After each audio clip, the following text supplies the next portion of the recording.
Hello, എല്ലാവർക്കും ഞങ്ങളുടെ പുതിയൊരു വീഡിയോയിലേക്ക് സ്വാഗതം. ഞങ്ങളിന്ന് ആറന്മുള ഉത്രട്ടാതി വള്ളംകളി കാണാൻ വേണ്ടി പോവുകയാണ്. ശേഷം നമുക്ക് കാഴ്ച കേൾക്കാം. Okay, bye.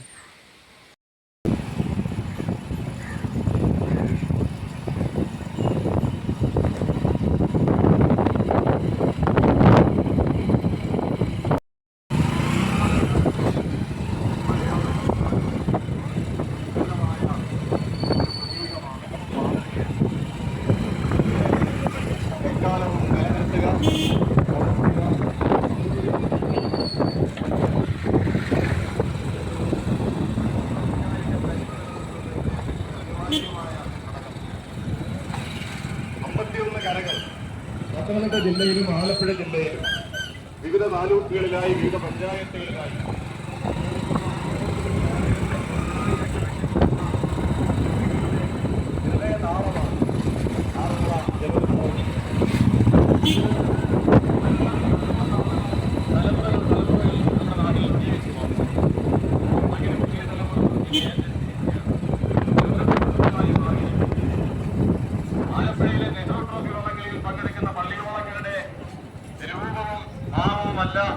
ഇവിടെ മത്സരത്തിൽ പങ്കെടുക്കുന്ന പള്ളിയോടങ്ങൾ. അപ്പോൾ ഗൈസ്, നമ്മളാണെങ്കിൽ ആറന്മുള അമ്പലത്തിൽ എത്തിയിരിക്കുകയാണ്. ഇപ്പോൾ 52 പള്ളിയോടങ്ങൾ ഈ മത്സരത്തിൽ പങ്കെടുക്കുമ്പോൾ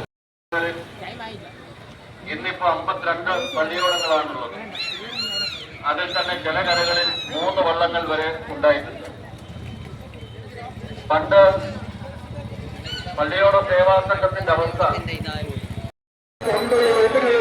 ഇങ്ങനെ കാണുമ്പോൾ ഇത്ര മനോഹാരവും നടക്കുന്ന ദൃശ്യങ്ങൾ കാണുവാനാണല്ലോ ഭഗവാൻ വീണ്ടും വീണ്ടും ആയുഷും ആരോഗ്യവും വീട്ടിത്തരുന്നത് എന്നുള്ള ആ ഒരു നന്ദി നിറഞ്ഞ സ്മരണയാണ് സർവജനങ്ങൾക്കും ഉണ്ടാവേണ്ടത്. ആശംസകൾ നേരുന്നതിനായി XMLA ശ്രീമതി മാലത്ത് സരളാദേവി അവരുടെ രണ്ട് വാക്ക് സംസാരിക്കാനായി വിളിച്ചുകൊള്ളുകയാണ്. ആശംസകൾ. ഈ വർഷം ഞാൻ ആലോചിച്ചു എനിക്കൊരു കാലനഷ്ടം വന്നപ്പോൾ വരാൻ പറ്റില്ലല്ലോ എന്ന്. പക്ഷെ ഇന്നും പാർത്ഥസാരഥി ഇവിടെ എത്തിച്ചു. നമുക്കൊക്കെ അറിയാം, ഭഗവാൻ പാർത്ഥസാരഥിയുടെ കൃപാ കടാക്ഷം ഉള്ളത് കൊണ്ടാണ് ജലമേള എന്ന എല്ലാ സ്ഥലത്തും വള്ളംകളി നടക്കുന്നുണ്ട്. പക്ഷേ ആറന്മുളയിലെ ഉത്രട്ടാതി ജലമേളയ്ക്ക് മാത്രമേ പള്ളി ഓടങ്ങൾ എന്ന വള്ളത്തിന് പേരുള്ളൂ. കാരണം ഈ ഓരോ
പ്രാവശ്യത്തൊക്കെ ജയിക്കണേ ഇപ്പം ഇതുപോലെ പ്രാക്ടീസ് ചെയ്തു.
സത്യാകാശത്തിൽ ഇതുവരെയും ഇന്ദുതാരങ്ങൾ വന്നിട്ടില്ല. പക്ഷേ